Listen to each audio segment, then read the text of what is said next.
Nyinyi mnajua mimi na ndugu yangu Gideon Moy tumeketi chini tukaongea, si ndio?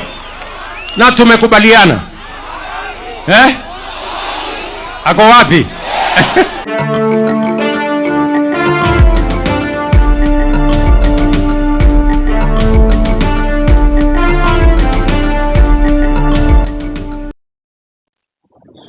Yes, hello folks, welcome back. I'm hoping you're doing well wherever you are.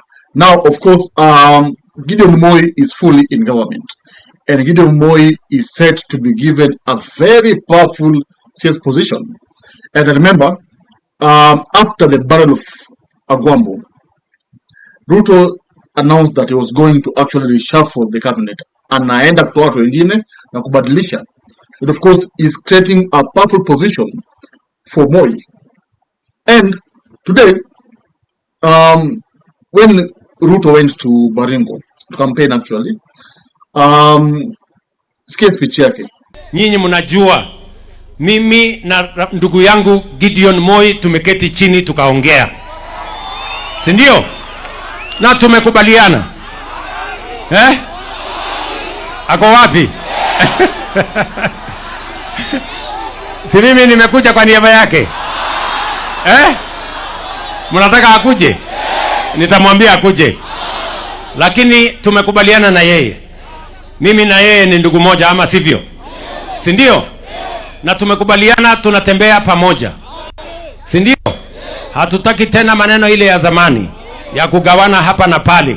Tunataka tutembee safari moja, tuunganishe, kwa sababu umoja ni nguvu. Ama namna gani watu wa Baringo? Mauna hata? So tumekubaliana tunatembea sambamba pamoja.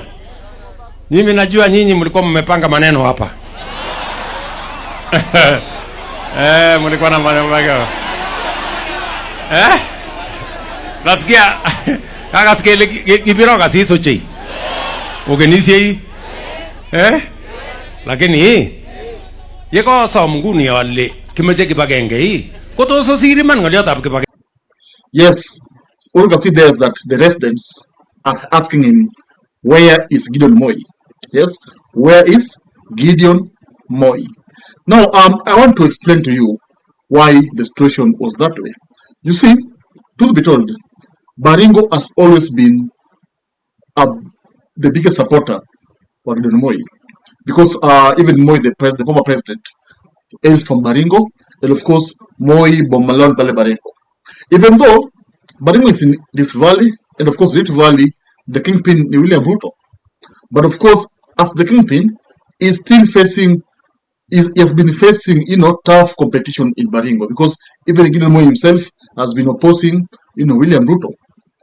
But now, Ruto anaogopa kwamba Gideon Moy akienda ile elections atashinda, na atashinda candidate wake wa UDA, na kutaka aonekane Wantam, because losing in Baringo could mean losing grip in Rift Valley. That's why it is so important for William Ruto to go and convince the Baringo people to vote for the UDA candidate.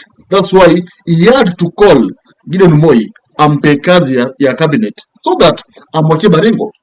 And of course, so many Kenyans have been asking themselves, Bwana Ruto anapigana sana ashinde Baringo, because Baringo is from Rift Valley. Now Ruto is the leader of Rift Valley, kweli. So losing elections in Baringo means losing elections in Rift Valley. And of course, that would have showed Kenyans that the president is popular and no one loves him in Kenya. That's why he had to go there and he had to make sure that Baringo votes for him. And even other regions like Malava and Zengine, we have seen how William Ruto has been fighting DCP candidate. In fact, even Gashoka himself alleged that Ruto actually paid his DCP candidate to drop down. Ruto called Kenga, the guy who actually won the election in 2022, and the front runner in the by-election, and the man who will be the MP for Magarini, and told him that he had conceded Magarini to Raila Odinga under the broad-based arrangement, and he should step down and he should not contest. Kenga cried before William Ruto and asked him, how can you abandon me? We have been with you through the journey. I stood with UDA. It was not popular in Magarini. I won. I was rigged out. You encouraged me to fight for justice all the way to the Supreme Court. It is me who occasioned this by-election. How can you ask me to step out? An election that I have occasioned through an election petition. And I'm the one who won this seat. Ruto told him, I don't care. All that matters to me today is to keep Raila close to me, because without Raila, I cannot govern. Okay, that's what Gachagua said. So in these by-elections, they do matter a lot for Ruto. And you see, even before last elections, William Ruto first won the by-elections. And by winning the by-elections, alipea watu wake royo. Watu wakasema kumbe, this guy can really win the presidency. That's how. Now, Baringo people, ever since, from the day Gideon Moy announced that he was actually quitting the race, Baringo by-elections, kumekuwa na chaos Baringo, and people have been demanding to know why is Ruto intimidating Gideon Moy. But of course, I can't call him intimidating because they have a deal. Yeah, because you see, when someone talks to you, ukaelewana, mkona deal. Probably alimwambia kwamba achana hiyo kiti, I'm going to give you a powerful CS position. And of course, ukiambiwa na power minister na senator, of course minister iko juu, okay? Being a CS iko juu kushinda kukuwa senator. Remember, even Murkomen himself alishinda elections ya Uasin Gishu as the senator, but he was asked to step down to become a minister. So minister post ni kubwa sana, and Gideon Moy, I think angekubali kuacha hiyo post. And now the question is, why is Ruto doing all this? Because he wants to make sure that Kenyan people believe in him. Now I'm wondering how strong. He wants to make sure that the opposition is weak. He's actually weakening the opposition. He wants to tell people that you're saying that I'm Wantam, yet I'm strong, I am winning this by elections. So it's not easy for Baringo people. In fact, when you read the mood, utagundua kwamba the Baringo people, they just want Gideon Moy. In fact, they just want Ruto to aache Gideon Moy, aenda campaign, akuwe their senator. That's what they want. Yes. So as you see now, Ruto is having a tough time in addressing Baringo people. Ni kama anawabeg. Ukiangalia clip vizuri, ni kama anawabembeleza. Yes, anajaribu kuwabembeleza because he knows that the people of Baringo hawaja welcome his idea ya kuchukua Gideon Moy na kumpea kazi instead of Gideon Moy a campaign pale akuwe senator. You see now. And of course, I've been seeing some comments, people asking me like, where did the feud ama uadui kati ya Ruto na familia Moy? Remember, Moy, the former president, the late, wanted his son to take over kukuwa king wa Rift Valley. But Ruto, as hardworking as he is, as cunning as he is, he managed to actually play his cards na managed to emerge kama the king of Rift Valley. So how did William Ruto emerge as the king of Rift Valley? William Ruto is very clever, and William Ruto is a smart politician.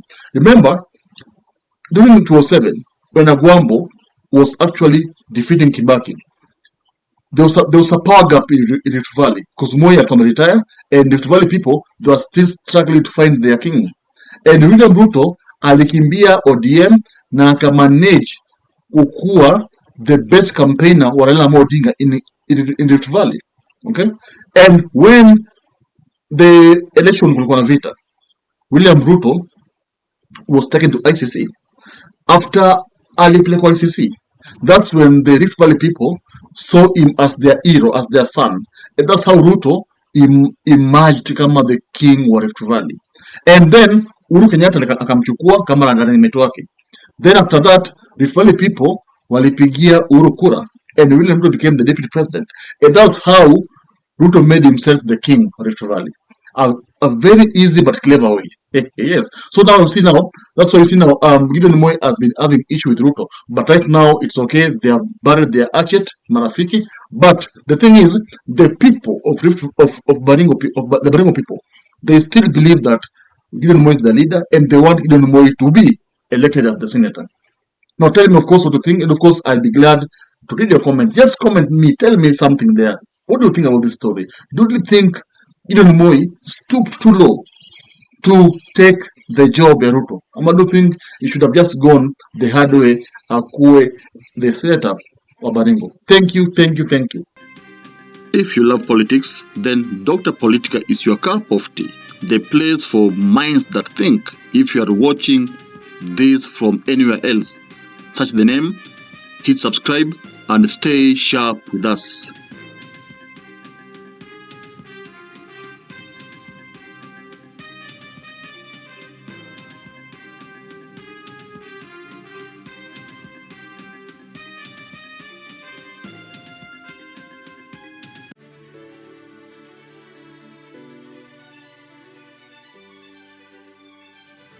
Thank you for making Dr. Politica your home for fearless political truth. Every view, every like, every share fuels the fire behind the hours of research, filming, and editing we pour into each episode. By showing up consistently, you don't just support a channel, you empower a voice. In a world ruled by headlines, spin, and power games, you remind us that real people still care about real facts. We are here to inform, inspire, and ignite critical thinking, not just for today, but for generations to come. You are not just a viewer, you are the reason this platform exists.